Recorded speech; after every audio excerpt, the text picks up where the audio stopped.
From the Oregon State University Extension Service, this is Pollination, a podcast that tells the stories of researchers, land managers, and concerned citizens making bold strides to improve the health of pollinators. I'm your host, Dr. Adoni Melathopoulos, Assistant Professor in Pollinator Health in the Department of Horticulture. I love Oregon. I love it, love it, love it, love it. And one of the things I really love about this state is Oregon Flora. You'll know from a previous episode, we had the director of Oregon Flora, Linda Hardison, and she talked about the project, which is taking science-based information and putting it in your hands about the distribution of plants that are in Oregon. It really fulfills the land grant mission of empowering all of you to make really wonderful discoveries and take knowledge and put it to work. Now, this past year, Oregon Flora has been very busy, and they've got two new tools for all of you to be able to do great work with plants and pollinators. First thing is they got a brand new website, which we're going to talk about with Linda today. And also they've got volume 2 of the Flora that includes some very good pollinator plants and a chapter devoted to pollinator plant interactions. If you're not from Oregon, still a great episode to listen to because this is the kind of program you want to develop in your state. So without further ado, let's talk to the plant wizard, Linda Hardison, Director of Oregon Flora, this week on Pollination.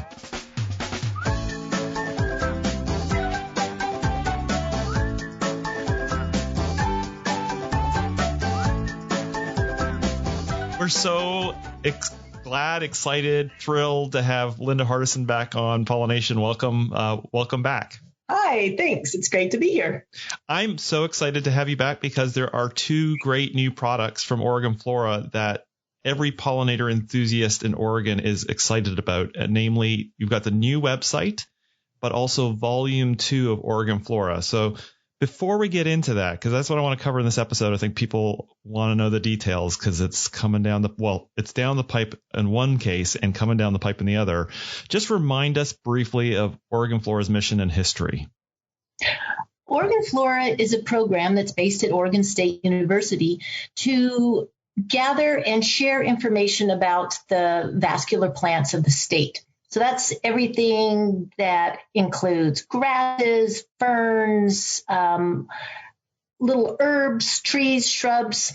There are over 4,700 different plants in the state, and that takes a good organizing system to make sense of it and make that information useful. So in doing this, we've been working at this since 1994. And one of the main organizers is creating a flora or a comprehensive reference about these plants. And that's taking shape in two formats, in a 3-volume set of books called The Flora of Oregon and our website, which is a digital version of the Flora. Like you said, we've just published volume 2 of the Flora, and those books, as well as the information found and usable on the website, includes detailed descriptions about every single one of these plants and ways to identify them through keys. And then the books also have beautiful pen and ink drawings and lots of other good stuff we can talk about.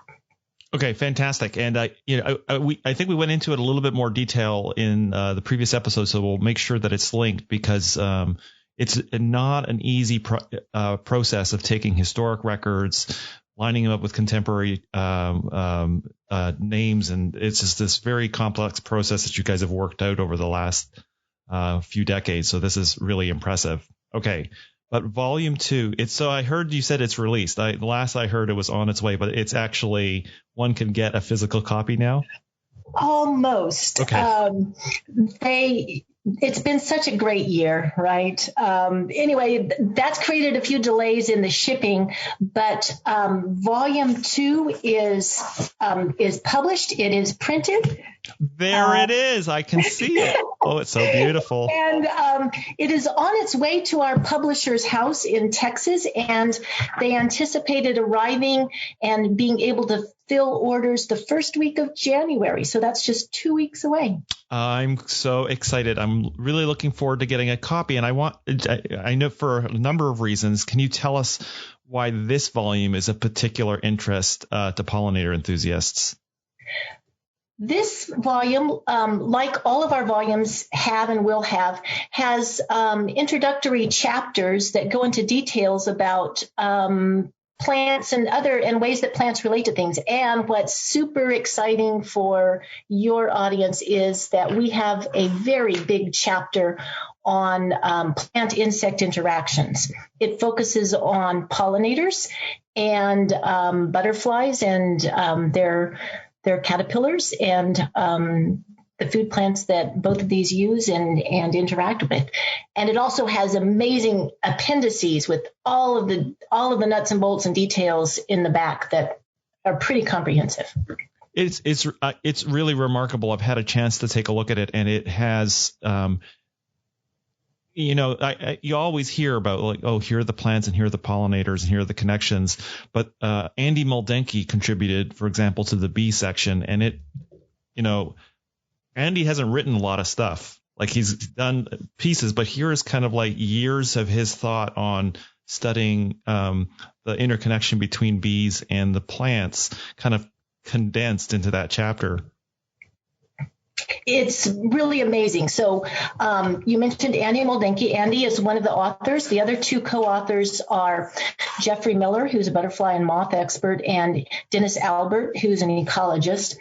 And it really is, I think, in one place, information that is this brain trust of these guys and the decades that they have of boots on the ground knowledge. And so it's a phenomenal resource, and the color photographs are just stunning too. There are like 66 color photographs illustrating these concepts and examples throughout the chapter. Well, I remember in volume 1 how rich the introduction was. If anybody wants an idea of biogeography in Oregon, it really is a must read. It's so well thought out.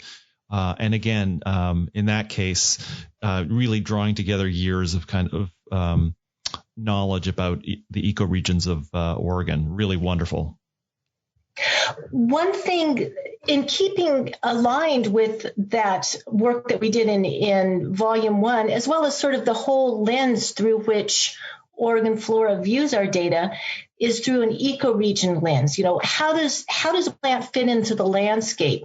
Because that's a lot more meaningful than just giving you a laundry list of species names. And so we've applied that concept to this insect interactions chapter, and it's arranged by what we call physiognomic regions or physiognomic areas. And so you can get to a section about prairies and moist meadows, and then we break it down and talk about the kinds of different plant families and what insects you might see on these plant families, and give little stories and examples about this. So it's really we designed the chapters so that people could use this almost as a guide to their explorations outside. If you go to alpine areas, you can read that section and discover some of the insect-plant interactions you might encounter at that place. I'm always, we were talking about this before we started the interview. I'm always so grateful for the Oregon Bee Atlas. We rely so much on Oregon Flora's data to direct our volunteers to go find bees. It's just having that as the foundation for our work is, we're so fortunate. Not a lot of states have nearly that level of detail on the plant communities. Thank you. We have been gathering information, and that's part of the huge body of information that Oregon Flora has, and can use the digital format of our website to share. But where we get all this information, you talked about where plants occur. And we have now on our mapping tool on our new website over 1.2 million records of places where plants have occurred. And this is through time. And so we have records dating from the late 1800s up to, a couple of weeks ago that come from either information on herbarium specimens. They come from observations that people have made, and this can be all different levels of people, whether it's a government agency or a researcher or an informal learner like the Native Plant Society members, and also photographs that have a location associated with them. So we have this huge body of information about where plants have occurred everywhere across the state and through time. It is remarkable. And I guess one of the things I loved about Volume 1 is I could open up to a page, find the plant, and then see a range map. Like I just had I had a description of where this plant is expected to occur. And that's just so useful for somebody who's trying to use the plant to look for pollinators. Yes, and that is a really nice feature of the books, is that every single plant has a little map that shows you dots of where we have those Oregon State University herbarium specimens. So those are verified, vouchered plant occurrences through time. And it's a great way to get a gestalt for where a plant occurs and to compare against different species.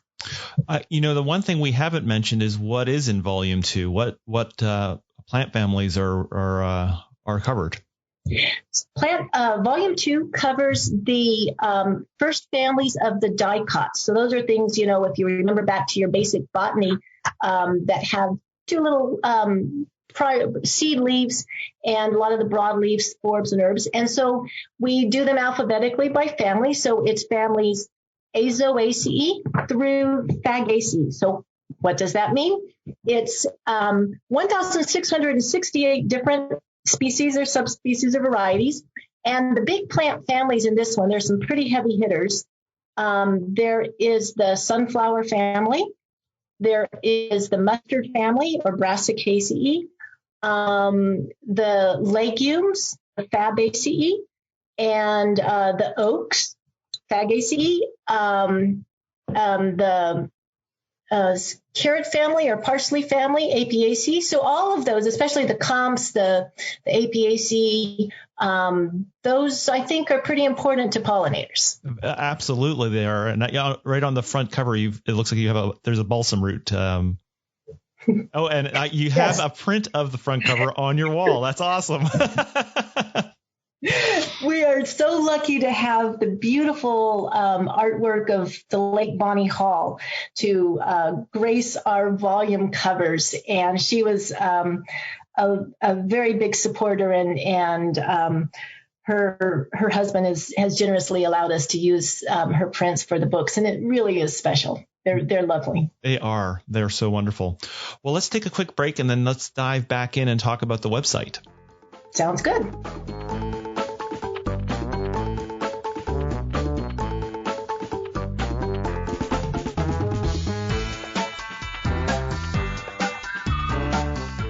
Marker down. Okay, we're back. So tell us about the brand new website. It looks super slick and it has all sorts of new features. Tell us about some of the new features, and you were describing before, there's also just a whole lot more records and ways to search for plants in the state. Right. This has been a long time in the making. And it's been a long and winding road, and we are so happy this late October we released to the public our redesigned website, which is OregonFlora.org. And you are right, it does have a ton of stuff in it that makes it really easy for people of all different expertise and knowledge bases to find information about plants. And that's been different. We worked really hard to make it much more accessible to a broad audience. When you go to the site, you'll see that there are different tools that we have, and I'll just talk about a few of them. Across our tab at the top, we've got the tools as well as some little thumbnails on the homepage. You can map plants. And one thing that's different that this website lets you do now is you can draw your own shape from a place you're going. Say you're going to go on a hike and you want to know what sort of plants to expect there. You can go to the map and draw a shape around that, and then you'll get back a list of all the different records of plants that have been known to occur in that area. you can also say, where can I find all the vine maples in Oregon and adjacent states? And you can use the mapping program that way too. Wow. Another great tool is the Identify Plants tool. And this is, I think, the magic door that opens botany and plant information to the world, because you can simply, you start by, it's a map of the state, and you typically have an idea of where you are when you're out somewhere trying to identify some plant you've never seen or you don't know what it is. So you just drop a pin, click on the spot on the map, and then the tool opens up a list of things that we have seen in that area, and it gives you options that you can filter on for characters that you recognize. It might be whether the leaves are opposite each other or they're in a whorl on the ground. It might be what kind of habitat it's in. Is it in a wetland? Is it on a rocky outcrop? What color the flowers are. And as you choose each one of these, the list gets smaller and smaller until you can identify and compare it to your unknown. Throughout the website, almost every instance of a scientific name is a link to a profile page about it. So at any time, pretty much any place on the website, you can click on a plant name and then pull up a page that gives you photographs, that distribution map, little dot map of where things are. Is it a native plant? Is it an introduced? Common names, when it's available, a description, a detailed description of the plant, and external links, as well as access to all of these photographs. It's just a phenomenal tool. Wow. I'm just sorry. I got distracted as you were talking because I was just, looking up for some Phacelia in Burns, and there it is. It has this wonderful description, so easy to find, and it just, and it just gave me this huge map where I could just drill down and find stuff. And I like but I also like that it has the same features as I really love the Oregon Flora app on my phone. It's really reliable, but it has all the features of the Flora app as well, with a kind of like, I'm in this area, which was always the great thing about the Oregon Flora app, is you could be in mid-Columbia and you could say, I'm in mid-Columbia, it's got a yellow flower, and then suddenly you're down to 3 plants, and it's May. It's like, right. Oh, well, that's easy.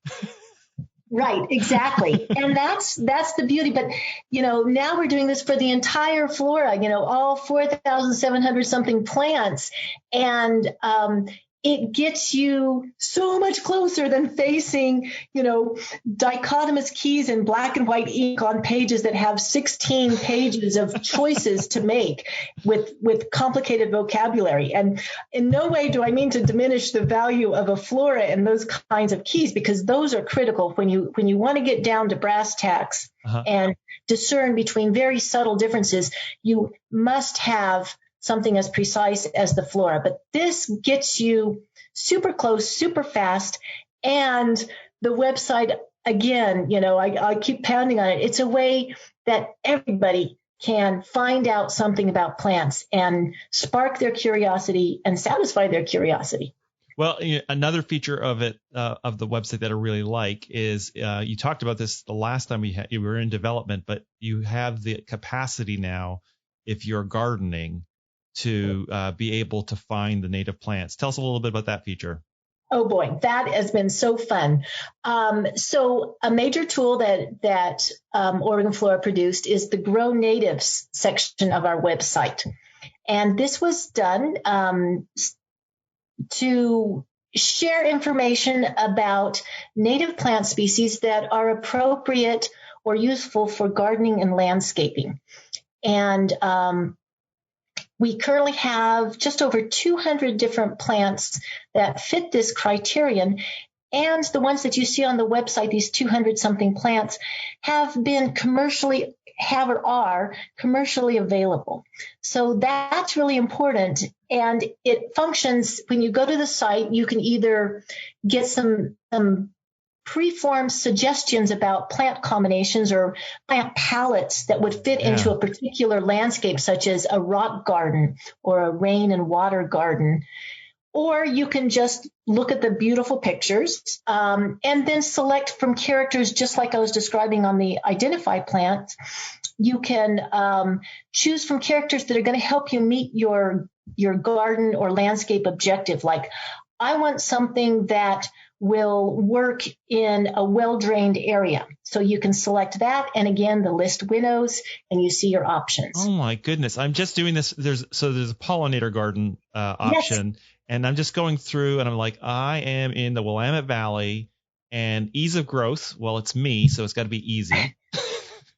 And now I've got a reduced list now. Here's the easy plants of the Willamette Valley. Awesome. Yeah. Yes, it's really great. And we are expanding this. A lot of these are focused on Willamette Valley Cascade taxa, and we're expanding it over the next year to include 100 more different plants that thrive on the east side. So again, this is a tool for everybody in the state and the area. Gosh, this is amazing. It is so slick. It's, when you were talking to me about this a couple years ago, I didn't quite realize how slick this was going to be. This is so amazing. Wow. Yeah. It almost puts what's the California thing, which is it's Cal Flora. It's like, this is so easy and fast. I like just that process of going through the pollinator garden and making those selections. It was snap quick, like everything just updated really fast. Amazing job. Now, all of this stuff, I think people may not realize, it's not that Oregon Flora is a funded program at OSU. All the money has to be raised. Tell us a little bit about that and how people can donate to Oregon Flora and how people can get Volume 2 in their hands. Sure. As you said, our program right from the get-go has been externally funded. And so what that means is that all of our salaries, our staff health insurance, our computers, our server hosting, all of that comes from money that we raise through competitive grants or gifts or donations. And it's something that the whole program is something that I like to think is easy for people to help support when they realize how useful it is, and that we're offering this up, for use by anybody. And so if it's useful for you, we really hope that you'll contribute so that we can keep maintaining and developing this, because not only does funding help us make it even better, but it helps us keep it up to date, which is really essential for making it a useful tool. You can't work with out-of-date information, and this knowledge and this information takes some diligence to reflect the latest scientific research. The best way to donate is simply to go to our website, and on the tab there is a contribute button that you can do, and there is a big donate as well as donate buttons scattered throughout. That's right. I'll keep going. Yeah. I wanted to tell you about the Flora of Oregon Volume 2 and where you can access that. Like I said, it's making its way, hopefully, in trucks or airplanes to our publisher, and will be ready for distribution in a couple of weeks.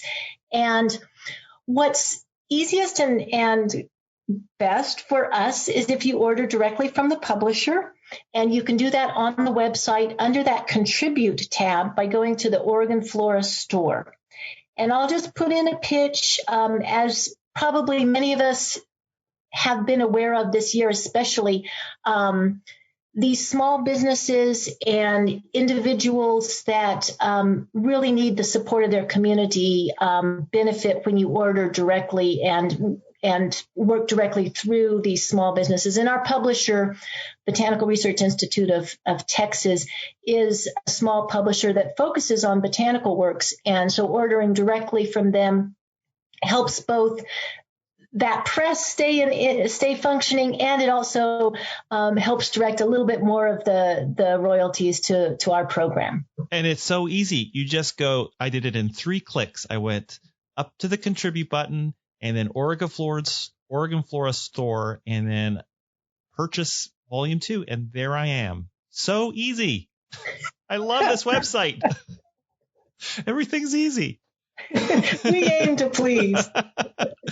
Well, thank you so much. I imagine, and as soon as volume 2 is done, volume 3 starts, and I imagine we've been working on volume 3. Believe me. Actually, the good news is that we're over halfway with the plant details for volume 3, and we're working on 2 also exciting chapters, front chapters, one about ethnobotany and one about climate change. So these are great books, and just as since I didn't mention it, one of the other chapters, front chapters in this volume 2, goes hand in hand with the insect-plant interactions, and it's about landscaping with native species. Oh, so, really? Yes, Cool. And it too has appendix information that lists over 300 plants with some basic characters that are relevant to gardeners. So that's yet another reason to get volume 2 on your shelf. Fantastic. Well, that is so great.